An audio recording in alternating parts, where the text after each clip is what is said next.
คือแน่ๆบัดผัวมาตะค่ายเฮาปะบัดบางเธอ7-8โมงเฮาได้ยินเสียงไก่ห้องบ่เลยแบบว่าได้ยินเสียงไก่ห้องบางเธอก็มาเฮาน่ะลุกไปบุ้งยังมื้อนั้นนุ่งจริงๆเอาไม้ให้แม่เจ้าหน่อยซะเนาะให้สวีก่อนถามสวีก่อนพี่น้องเนาะเวลาอันนั้นแหละมันอันนั้นเนาะเลยคันว่าเฮาต้องเฮ็ดแน่นนะเนาะคันเฮาปูแบบนี้อันก็เฮาแอมแบบนี้มันก็บ่ได้เข้า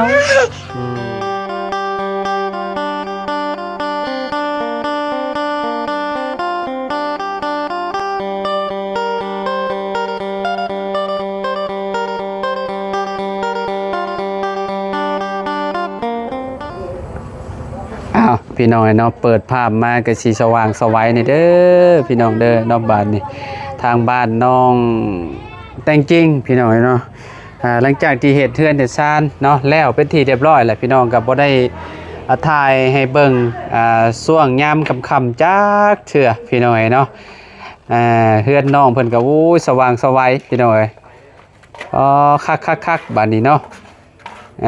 ถือว่าแจ้งดีเนาะทางนี้เด้โอ้ทางนี้ก็ได้พี่น้องเนาะถือว่าสว่างพี่น้องเนาะแนมไปทางใดก็ได้เนาะโอ้คักโอ้เจ้าของเฮือนเห็นยังกันนี่เนาะสวัสดีคักเนาะไงยามกลางคืนเนาะแบบว่ามันสว่างในตาเลยพี่น้องเนาะสีขาวเนี่ยถือว่าแบบสุดๆเลยเนาะคักเข้ากับบริถ่ายให้พ่อแม่พี่น้องเบิ่งจักเถื่อยามค่ำๆแบบนี้พี่น้อยเนาะกินข้าวแรงนะบ่สวียังบ่ได้กินบ่หิวบ่ลืมถามเนาะขออนุญาตขึ้นเด้อเป็นเล็กจังหน่อยเนาะเวลาฝนตกมันก็ตัดอยู่บ่เซฟนี่มื้อตะเพชรมันตัดโอ้ตัดมื้อ2หั่นทางคือมันบ่ได้บ่มันดับเด้ไฟดับเด้มันก็เลยบ่ได้ตัดเพราะว่ากระเจ้าตัดตัวนั้นก่อนตัดตัวใหญ่พุ่นเนาะแต่ว่าตัวนี้มันบ่ได้ตัดเนาะมันเพราะว่ากงเตอร์ใหญ่กระเจ้าตัดก่อนแต่ว่าตัวนี้เวลาไฟสอดไปยังพุ่นมันจะสิตัดลงเซฟพี่น้องเนาะคักอยู่ว้าวเจ้าของเฮือนสบายดีพี่น้องเนาะบ่ได้พ้อกันโดนละเนาะทางน้องจริงๆมาบัดนี้นี่เป็นเช้าแล้วไม่บ่จริงๆใหญ่เลยเนาะเดือนเก้านี่เป็นสาวมอแล้วจริงๆนี่พี่น้องเนาะถือว่าสะดวกสบายขึ้นกว่าเก่าแล้วเรื่องเฮือนเรื่องซานเพิ่นพี่น้องก็บ่ได้มีหยังหลายแล้วบัดนี้เนาะอันทางล่างนี่สิเฮ็ดหยังนี่สวีจริงๆจีนครัวเปล่ามั่งเลยนี่เนาะบัดมั่งออกก็ถือว่าแบบว่าตีนมันกุดมันบ่สมเจ้าสิเฮ็ดมองเก่าบ่สิอยากมาใหญ่มาใส่ห้องน้ำใหญ่มานี้ใหญ่กันกว่ามานี้เนาะห้องน้ำจะพุ่นแล้วของตัวนี้เฮาว่าสิมาอันนี้บ่เอาแต่จริงไม่ใช่เหรอจริงลงมาพี่เนาะโอ้ยไม่นะเบาอยู่น้ำเพิดพี่หน่อยเนาะเนาะบ่ได้ล้มยังตี้กินนี่ไม่น้ำเจ้าบ่ได้ล้มโดยเนาะสิมั่งอันนี้เนาะมั่งได้สำนี่บ่ป้าก่อนบ่เนี่ยปะแบบว่าปะก้อนบัดลงหำมาให้ห้องน้ำแล้วสิมางต่ออีกเป็นมิตรแผ่นใหญ่ๆดีเนาะแบบว่ามันอันนั้นพี่น้องเอ้ยมิตรแผ่นแบบว่าใหญ่เต็มระบบเลยเนาะอันนี้สิเอาไปเฮ็ดหยังต่อบางไผ่เฮ็ดขอไก่เขาบอกไปแอมเพื่อนครัวกันแบบว่ามันสั้นแบบนี้แต่มันดันมันบ่ได้แล้วหลายมันนอกแน่ตัวใดงามสิว่าสิเฮ็ดอันขอไก่แน่ตัวใดมั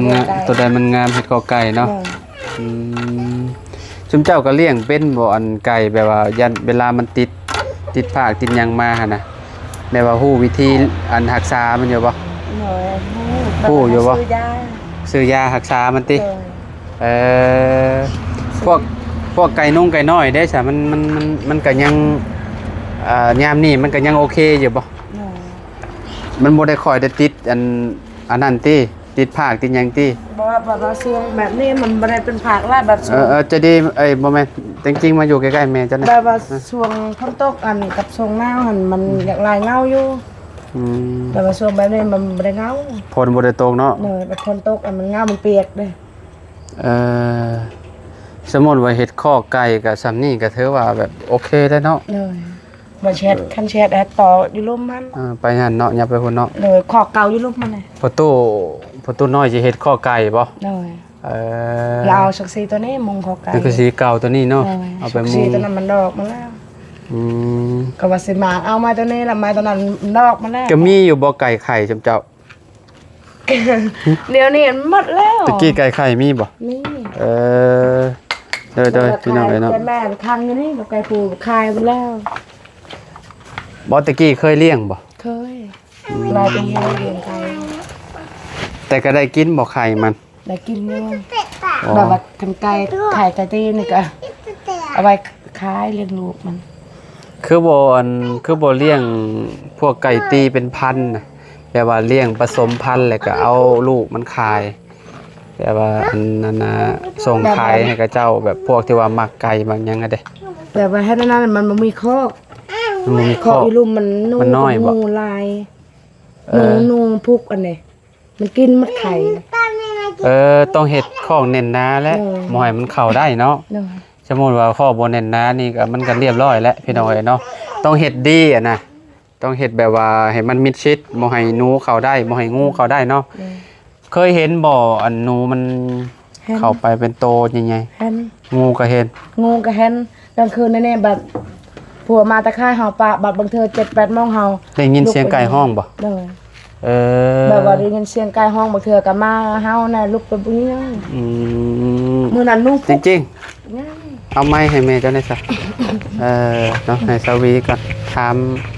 สวีก่อนพี่น้องเอ้ยเนาะเวลาอันนั้นแหละมันอันนั้นเนาะ เลย อืมคันว่าเฮา ต้องเฮ็ดแน่นหนาเนาะ เด้อคันเฮาปูแบบนี้อันก็เฮาแอมแบบนี้มันก็ อืม บ่ได้เข้า อืม แบบว่าของตัวนั้นมันดอกมันแล้ว เออ กับมันติดไก่ป้าแน่ โดย นี่อยู่กองเพื่อนเขาไหนลายในหนูผูก หนูอะ หน่อย ตัวใหญ่บ่ ไงตะบอนไล่ยิงอยู่เมืองนำบันทึก บ่นั่นนี่ยังมีอยู่บ่ นี่ก็คืนมันออกไปหากิน อืม เมื่อวานนี้พัวเฮาเอาไข่ตะคองอันสองหน่วยหมดเลย หนูเจาะกินหมด หนูหรืองู หนู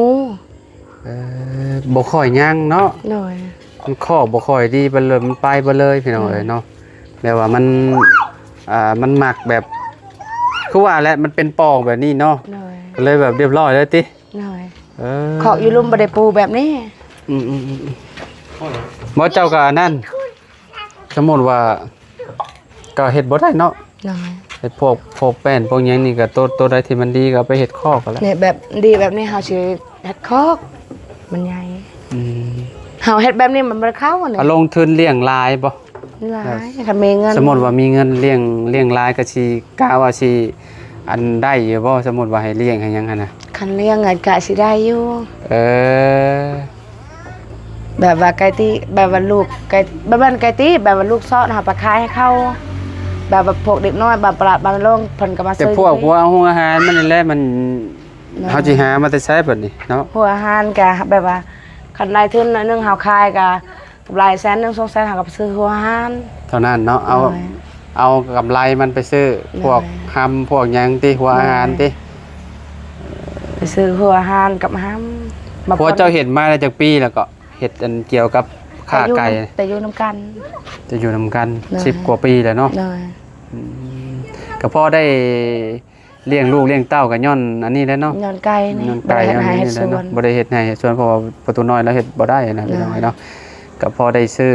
ปลาแดกแป้งนัวแล้วก็ซื้อข้าว หน่อ เนาะ ย เลี้ยงลูกเลี้ยงเต้าพี่น้องเอ้ยเนาะ คุมื้อนี่ก็มื้อไปมื้อบ่ไปแน่เนาะ แบบมันเมื่อย ตะกี้ไปดุเนาะ ตะเกียบไปด้วย ช่วงเฮา หึ ช่วงแบบว่าช่วงเจ้ามาซอยเรือนี่เราอยู่เฮือนแม่ เอ่อช่วงเฮ็ดเฮือนเฮ็ดชานนี่เนาะประตูน้อยอยู่ แบบว่าสุดก่อนนั้นเราขยันแบบว่าในใจเราให้ได้จนอยากได้เฮือนแน่เราเลยเลิกขยัน โดยพี่น้อยเนาะเว้าเรื่องเว้าเรื่องไก่เรื่องหยังพี่น้อยเนาะเบิ่งนี่แหละมาเบิ่งประตูน้อยเนาะแบบว่าอาชีพเพิ่นเนาะเพราะว่าเพิ่นถ้าเพิ่นบ่เลี้ยงไก่เลี้ยงหยังบ่ส่งไก่นี่ก็เรียบร้อยเลยได้จักสิอันนั้นหยังพี่น้อยเนาะ อันนี้สมมุติว่าคันเราหาเงินมาไว้ก็มีแต่จริงๆกับข้อยนั่นละแบบว่าหาโตน่ะ โดยจักสิเฮ็ดได้ฮอดมื้อใดเนาะ หน่อย ก็ให้ เดี๋ยวเนี่ย ลูกสาวเฮ็ดแทนบ่ได้บ่สมมุติว่า คัน พอเลิกลาไป เรา แล้วใจเราบางทีใจเราบ่มักติ แต่จริงก็ยังเฮียนอยู่ จะเมียก็ขี่รถบ่เว้นจ้ำ บ่แพนขี่รถผ่านขี่ได้อยู่แต่รถจักร ถ้ารถจักรขี่บ่ได้เนาะ ยามบ่ ไปแทนผัวก็บ่ได้แล้ว ขนาดพวกเมื่อสวรรค์ผัวพาใกล้มาให้ค่ายก็ อืม ไปขายอยู่ใช้ไปจะขายอยู่ในเฮือนนั่นแหละ อืมไปใส่บ่ได้เนาะ นายเจ็บเป็นก็คือกันอาศัยเอื้อน้อง พาไป หน่อยพาไป แบบว่าเราขันลูกจะเป็นกับเราขี้กับเราบ่ได้หุ้งหันหุ้งปานใด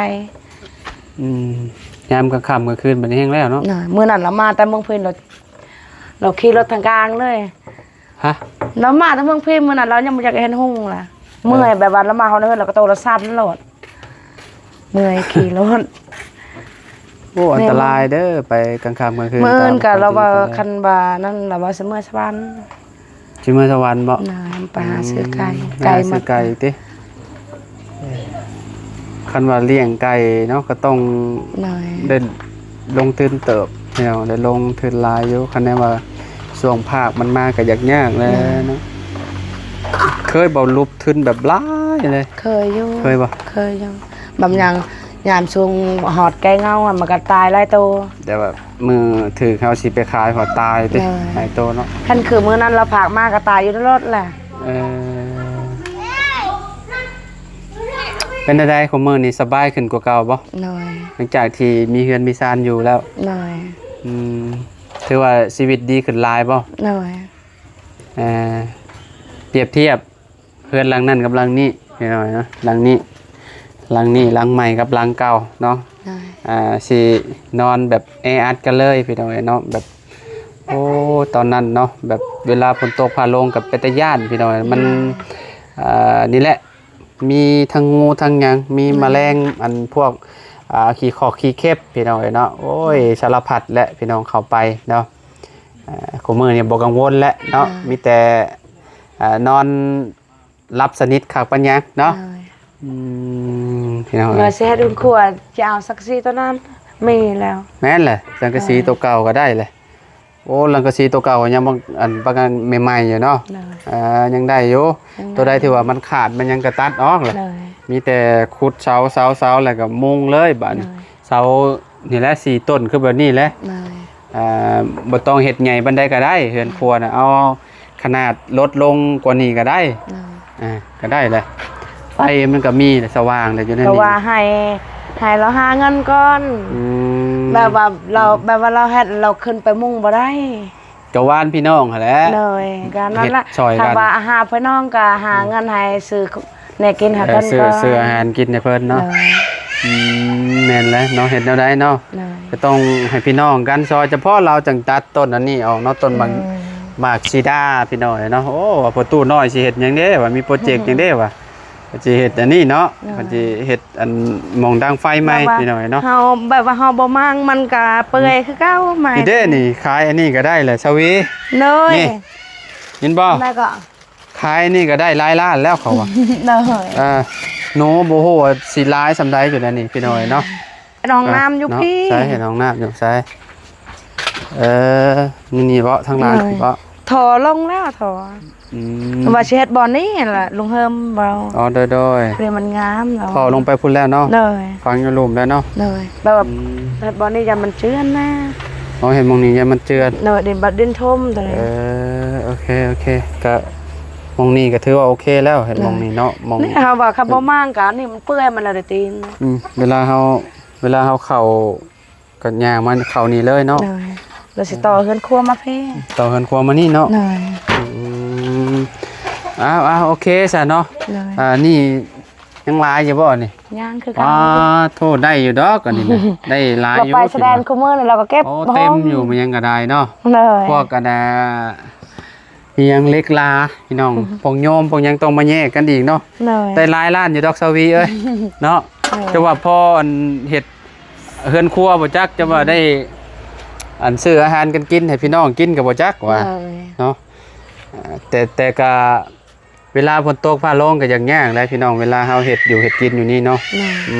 ม ตะกี้ระบากเฮ็ดกินอยู่ในพลพระไปพลแล้วเลย โดย เฮาก็กินอยู่ใน อืม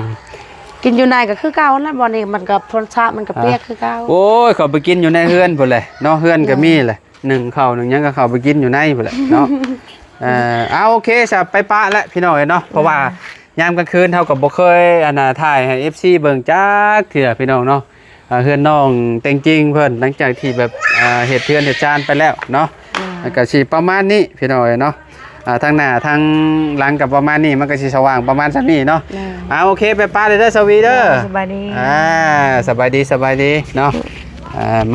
าเนาะพี่น้องเอ้ยเนาะเอาจังใดก็เนาะอยู่ดีมีแห้งพี่น้องดีใจนำน้องเพิ่นมีเฮือนหลังงามๆอยู่และทางน้องเต็งจริงเพิ่นพี่น้องเอ้ยเนาะไปพอกันใหม่พี่น้องเนาะสำหรับคลิปนี้ขอกล่าวคำว่าสบายดีพอกันใหม่เนาะยามค่ำๆพี่น้องเอ้ยเนาะ